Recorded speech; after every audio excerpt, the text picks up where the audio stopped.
ಏನಾದರೂ ಆಕ್ಷೇಪಣೆಗಳಿತ್ತು ಅಂತಂದಿದ್ರೆ, ಏನಾದರೂ ಹೊಸ ದಾಖಲೆಗಳನ್ನು ಕೊಡುವಂಥದ್ದಿದ್ರೆ ಅದನ್ನು ಎಲ್ಲ ಮಾಡೋದಕ್ಕೆ ನಾವು ಮತದಾರರಿಗೆ ಸಂಬಂಧಪಟ್ಟವರಿಗೆ ನಾವು 30 ದಿವಸಗಳ ಕಾಲ ಆಕ್ಷೇಪಣೆಗಳಿಗೆ ನಾವು ಒಂದು ಕಾಲಾವಕಾಶ ಕೊಡ್ತೀವಿ.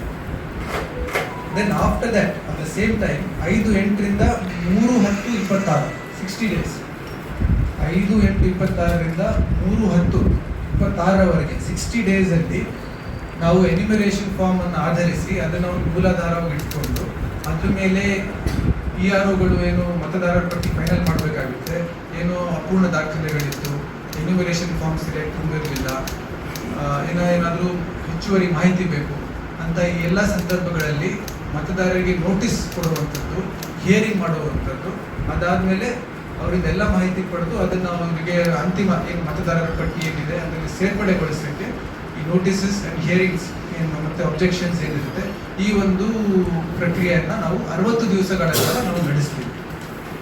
ಇದೆಲ್ಲ ಪೂರ್ಣಗೊಂಡ ನಂತರ 7/10/26 7/10/26 ಅಕ್ಟೋಬರ್ 2026ಗೆ ಫೈನಲ್ ಏನು ನಮ್ಮ ಎಲೆಕ್ಟರಲ್ ರೋಲ್ ಇದೆ ಅದನ್ನು ನಾವು ಸಿದ್ಧಪಡಿಸಿ ಅದನ್ನು ನಾವು ಪಬ್ಲಿಷ್ ಮಾಡ್ತೀವಿ. So this is the over all time table. ಇದನ್ನು ಸರ್ಕ್ಯುಲೇಟ್ ಮಾಡ್ತೀವಿ. 7th ಅಕ್ಟೋಬರ್ಗೆ ನಾವು ಫೈನಲ್ ಎಲೆಕ್ಟರಲ್ ರೋಲ್ ಅನ್ನು ಪಬ್ಲಿಷ್ ಮಾಡುವಂಥದ್ದನ್ನು ಮಾಡ್ತೀವಿ. ಸೊ 5/8ಗೆ 5/8 ಅಂದರೆ 5 ಆಗಸ್ಟಿಗೆ ನಾವು ಡ್ರಾಫ್ಟ್ ಪಬ್ಲಿಷ್ ಮಾಡ್ತೀವಿ.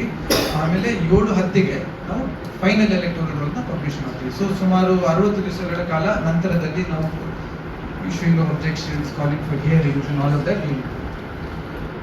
ಸೊ ಕಲಬುರಗಿ ಜಿಲ್ಲೆಯಲ್ಲಿ ತಮಗೆ ಗೊತ್ತಿರೋ ಹಾಗೆ ನಮ್ಮಲ್ಲಿ 9 ವಿಧಾನಸಭಾ ಕ್ಷೇತ್ರಗಳಿದ್ದಾವೆ. ಸೊ ಈ 9 ವಿಧಾನಸಭಾ ಕ್ಷೇತ್ರಗಳಿಗೆ ಸಂಬಂಧಪಟ್ಟಂತೆ ನಮ್ಮಲ್ಲಿ ಒಟ್ಟಾರೆಯಾಗಿ 2400 ಮತಗಟ್ಟೆಗಳು ಇದ್ದಾವೆ. 2400 ಪೋಲಿಂಗ್ ಸ್ಟೇಷನ್ಸ್ ನಮ್ಮಲ್ಲಿ ಇದ್ದಾವೆ. ಇದಕ್ಕೆ ನಾವೀಗಾಗಲೇ 2400 PLOs ಬೂತ್ ಲೆವೆಲ್ ಆಫೀಸರ್ಸ್ಗಳನ್ನು ಆಯ್ಕೆ ಮಾಡಿ ಅವರಿಗಾಗಲೇ ನೇಮಕ ಮಾಡಿದ್ದೀವಿ. ಆಮೇಲೆ ಅವರಿಗೆ ಸತತವಾಗಿ ಈಗ ಒಂದು ಟ್ರೈನಿಂಗ್ ಆಗಲಿ ನಾವು ಪೂರ್ಣಗೊಳಿಸಿದ್ದೀವಿ. ಈಗ ಬರುವ ವಾರದಲ್ಲಿ ಇನ್ನೊಂದು ಡೀಟೇಲ್ ಆಗಿ ಇನ್ನೊಂದು ಟ್ರೈನಿಂಗ್ ಯಾವ ರೀತಿಯಲ್ಲಿ SIR ಮಾಡಬೇಕು ಅನ್ನುವಂಥದ್ದು ಕುರಿತು ನಾವು ಟ್ರೈನಿಂಗನ್ನು ಕೊಡ್ತೀವಿ. ಇದಲ್ಲದೆ 275 BLO ಸೂಪರ್ವೈಸರ್ಸ್ ಅಂತ ಇರ್ತಾರೆ. ಸೊ 2400 BLOಗಳ ಮೇಲೆ 275 BLO ಸೂಪರ್ವೈಸರ್ಸ್ಗಳನ್ನು ಅವರ ಮೇಲುಸ್ತುವಾರಿ ಮಾಡೋಕ್ಕೆ ಮೇಲ್ವಿಚಾರಣೆ ಮಾಡೋಕ್ಕೆ BLO ಸೂಪರ್ವೈಸರ್ಗಳನ್ನು ಸಹ ನಾವು ನೇಮಕ ಮಾಡ್ತೀವಿ.